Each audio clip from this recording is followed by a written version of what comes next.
Hey, what's up everybody, and welcome back to another episode of News Dose, where I give you all of the latest gaming news. And PlayStation revealed they have a special week in store for fans, but fans aren't exactly too happy about this. In fact, frustration among the community is really starting to surface, so don't go anywhere and I will explain all of that and why all that is happening. Also, as we head into next generation, it really seems like publishers are getting very creative with how they monetize their already $60 games. And yeah, EA tried to pull a fast one by introducing commercials to one of their big AAA games, and they were heavily criticized for this to the point that they had to come out and respond to all of the backlash, so stick around for that as well. First though, let's start the week off with some of the quick news going around the industry, starting off with a new game release for the Xbox One, Spark the Electric Jester 2.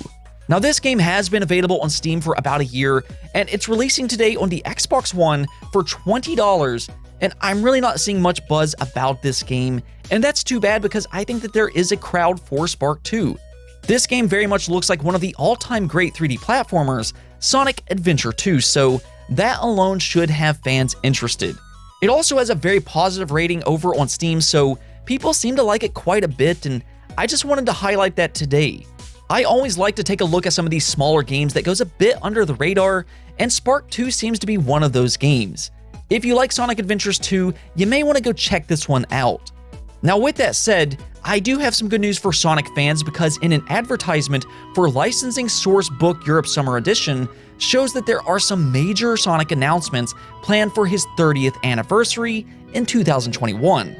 This will include digital content, events, and new games. So there it is. We should be getting a look at a new Sonic game next year, which could be interesting. We do know that the Sonic team is focusing more on the quality with their games rather than just the quantity, so hopefully this will be a good game. I know some Sonic fans have been a little let down here recently, but I have a good feeling about this one. I guess we'll have to wait and see, but in the meantime, we still have Spark 2.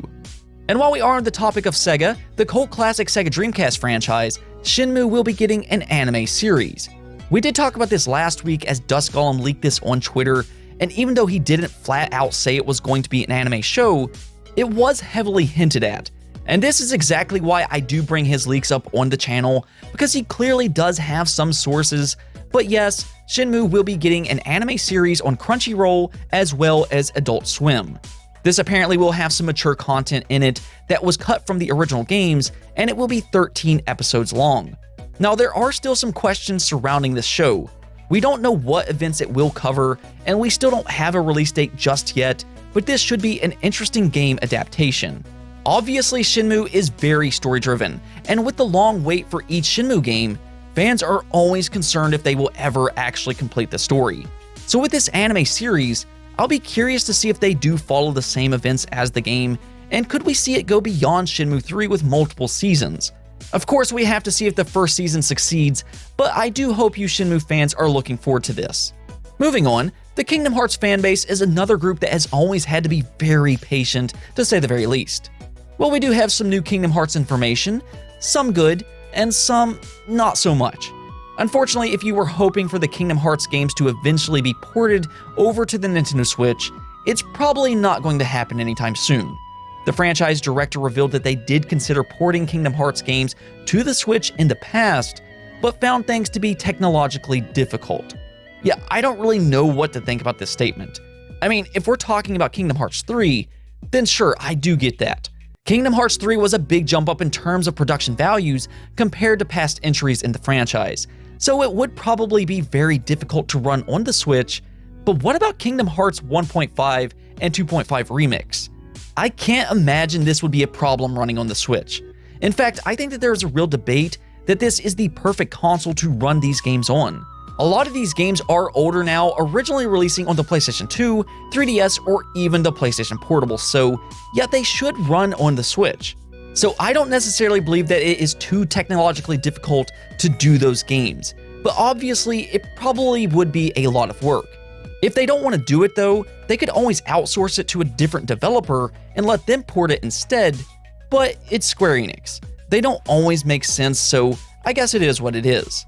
Now, as for the good news, The franchise director also said that they would be working hard towards the Kingdom Hearts 20th anniversary on 2022.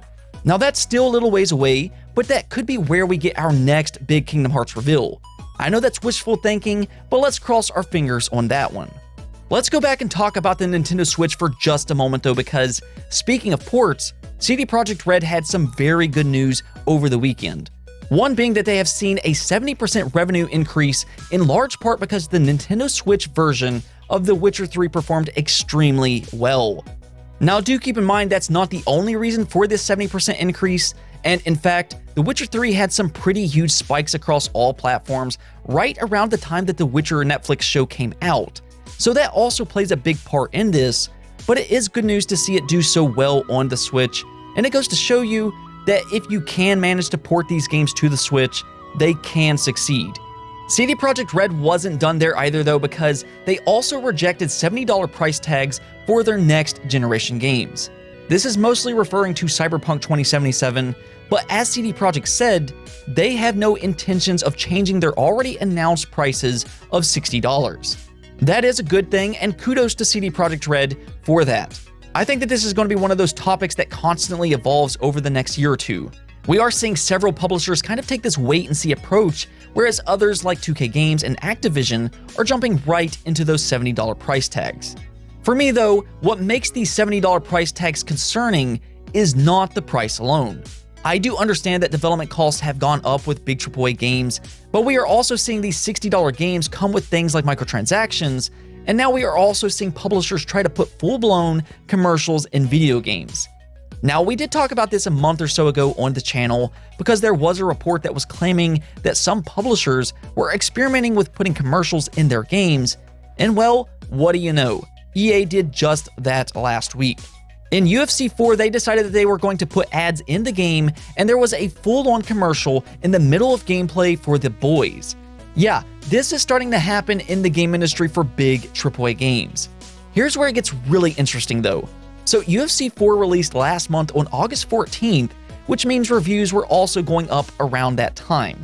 Luckily enough, EA didn't put any of these ads in the game around the time of these reviews, but waited just long enough to where they could bypass these reviews and see if this ad would roll with fans nearly a month later. To nobody's surprise, fans were not exactly pleased by this, and backlash got so bad that EA actually posted a response and apologized for their actions. They did take this advertisement down and said they would not do it again. Well, that part is good news, but honestly, I would not be overly surprised to see this type of thing in other games in the future as well. 2K did do this with NBA last year, and now you're also seeing EA do it with UFC.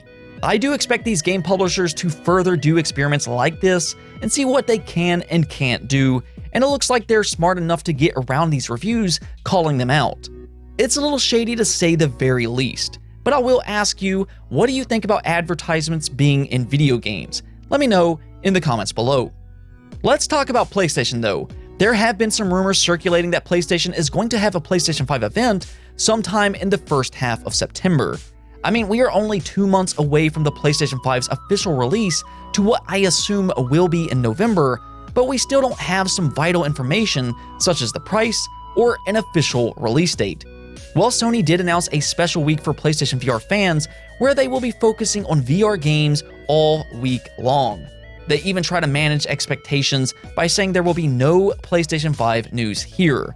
Yeah, that's not exactly the event everybody was anticipating, and some of the community seems very frustrated by this, because again, fans are really wanting some new PlayStation 5 details.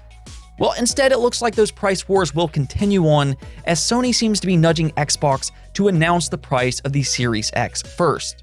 Now, I said this last month, but I think that there is a very real possibility that we don't get the price of these consoles until October.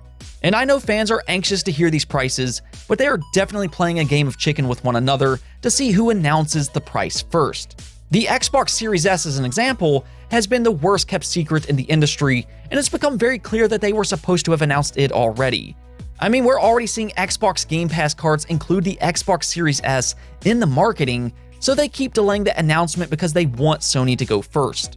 We have heard rumors that Xbox wants to undercut the PlayStation 5 price, so it'll be interesting to see how patient Xbox can be And will they delay that announcement again?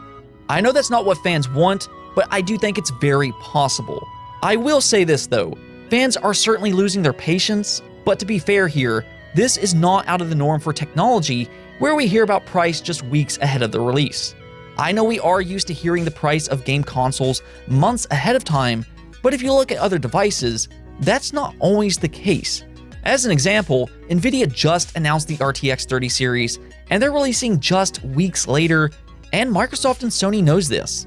Sony and Microsoft are very smart, so while it's ideal to announce this stuff sooner so people can create a budget, they probably know what they're doing. At the end of the day, regardless if they announce the price this month or even next month, fans will ultimately be very excited for whenever they do make that announcement, and news will spread very quickly online as soon as they talk. I know it's frustrating, but they're really fighting for that competitive advantage with one another for long-term success. With that said, we could see some really cool PlayStation VR announcements this week. And because it's not about the PlayStation 5, I don't think that they're going to show PlayStation VR 2. But they did already announce that Minecraft will be getting a VR mode. Now that is pretty cool, and we will have to wait and see what else shows up this week. I like virtual reality myself, so I'll try to keep you up to date on that. Anyways though, that's it for this episode, but if you liked the video, don't forget to bell notification and subscribe button for more content just like this. Also, if you'd like to support the channel through Patreon, thank you for making this content possible. Peace out.